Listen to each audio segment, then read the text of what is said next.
Guys আজি আহিছোঁ ৰাজাৰাণী fast food. ইয়াৰে কুৰকুৰে ম'ম' বহুত ফেমাছ, মই আগতো খাইছোঁ, কিন্তু ইয়াতে আহি কেনে খোৱা নাই, অৰ্ডাৰ কৰি কেনে খাইছিলোঁ। চ' যিহেতু ঠাণ্ডাও পৰিছে তো ভাবিলোঁ গৈ কেনে খাওঁ গৰম গৰম। আৰু ইয়াতে ধুনীয়াকৈ ইহঁতে হাইজিনিকো হয়। এইখন ইহঁতৰ মেনু দি দিছোঁ, আপোনালোকক চাই ল'ব। প্ৰাইচকেইটা ইহঁতৰ 40 ৰুপিছৰ পৰা ষ্টাৰ্ট হয়। চবচে ফাৰ্ষ্ট ৰাজাৰাণী স্পেচিয়েল ৰ'লটো লৈ ল'লোঁ গাইজ। 100 ৰুপিছত আৰামছে দুটা মানুহ খাব পাৰিব, মানে আণ্ডাৰ 200ত আপোনালোকে 2% আৰামছে হৈ যাব। মই এইটো নকওঁ যে বহুত ভোকত আহি কেনে, মানে ইভিনিঙৰ কাৰণে আপোনাৰ বেষ্ট প্লেচ হ'ব এইটো এটা। আৰু ইয়াতে চাওক, মই এটা আপোনাৰ ফ্ৰেছ লাইম ছ'ডা ল'লোঁ আৰু লগতে Kurkure momo' and peri peri French fries ল'লোঁ।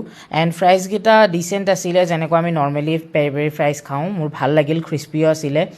আৰু লগতে এতিয়া মই মেইন বস্তু ট্ৰাই কৰিব গৈছোঁ, সেইটো হ'ল কুৰকুৰে ম'ম'। এইটো 80 ৰুপিছ লৈছিলে, 80 ৰুপিছত 5 পিচ দিছিলে আৰু ডাঙৰ ডাঙৰ আছিলে।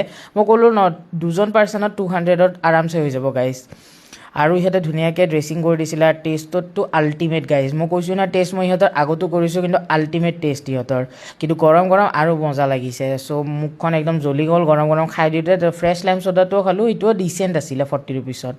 চ' এড্ৰেছটো হ'ল নাৰেংগীৰ পৰা আহি কিনে যোনখন বিশাল পাব, বিশালৰ সন্মুখতে ৰাজাৰাণী ফাষ্টফুড।